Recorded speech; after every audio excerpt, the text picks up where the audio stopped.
aorinana Antananarivo dia ny faritra Antsirabe no faharoa nahazo tombon'aina tamin'ny fampianarana boky ny Apokalipsy no entin'ny pasteur Mayol Langvantana ny taona 770 ary isa-taona dia tsy diso anjara amin'izany ny fon'ny vakina karatra.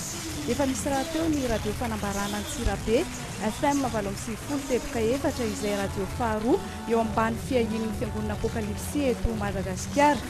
Ho fanomanana ny famaranana ny fampianarana boky ny Apokalipsy nandeha tao amin'ny radio fanambarana Antsirabe adia ny azo ny faritra Antsirabe iny ny Filo Nasionaly ny fiangonana Apokalipsy eto Madagasikara ny pasteur Mayol ny sabotsy 20 febroary 2024 teo. Fotoana ihany koa ny tondrany fampaherezana ny ampino tao amin'ny fiangonana Apokalipsy Antsirabe.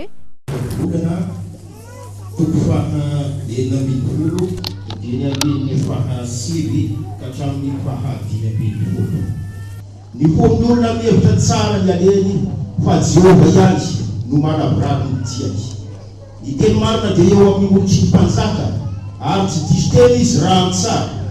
Any Jehova ny fandanjahana sy ny zanavary. Antsirabe ny sady fampiarabany amin'ny taona vaovao tia dia tratrin'ny taona vaovao avontsika dia miarabantsika rehetra vaokan'Andriamanitra eto Antsirabe na ny toerana na ny vahiny sambo voatonga na itsika avilavitra no manana ny fiangonana miarabandaroa izay mivady sy nankonanay sy mpanara-dinay tratrin'ity taona 2024 tia ary afaka mpanaritafa eto amin'ity toerana ity dia tonga maro betsika dia manonona ny fiadanany tompo sy ny fahasoavany sy ny fitahiny fiainam-biambiny ho amintsika rehetrarehetra ho azy ny voninahitra tamin'ny taona manaraka-izay.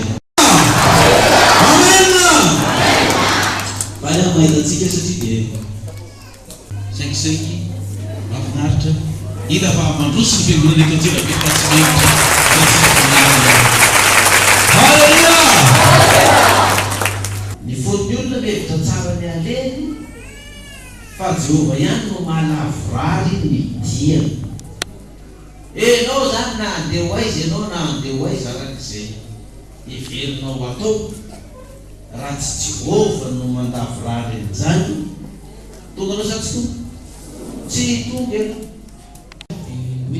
Ny faritra Antsirabe izay efa ahitana fiangonana maro toy ny fiangonana Apokalipsy ao Betafo, ny ao Faratsio, ny any Antanifotsy, ny ao Ambolibary. Fa tantara tsy mba fanadino ny fisian'ireo olona resy lahatra voalohany tao amin'ity faritra Antsirabe ity izay nomarian'ny pasteur Mayol manokana tamin'ny rehetra nandritra ny fotoam-bavaka.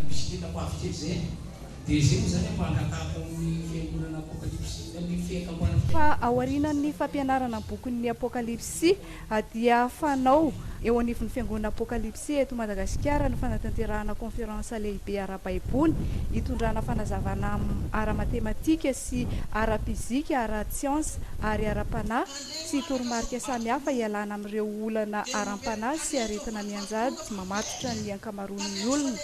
Nisogadana ihany koa ireo torolalana ivoahana amin'ny fahantrana izay ara-baiboly avokoa.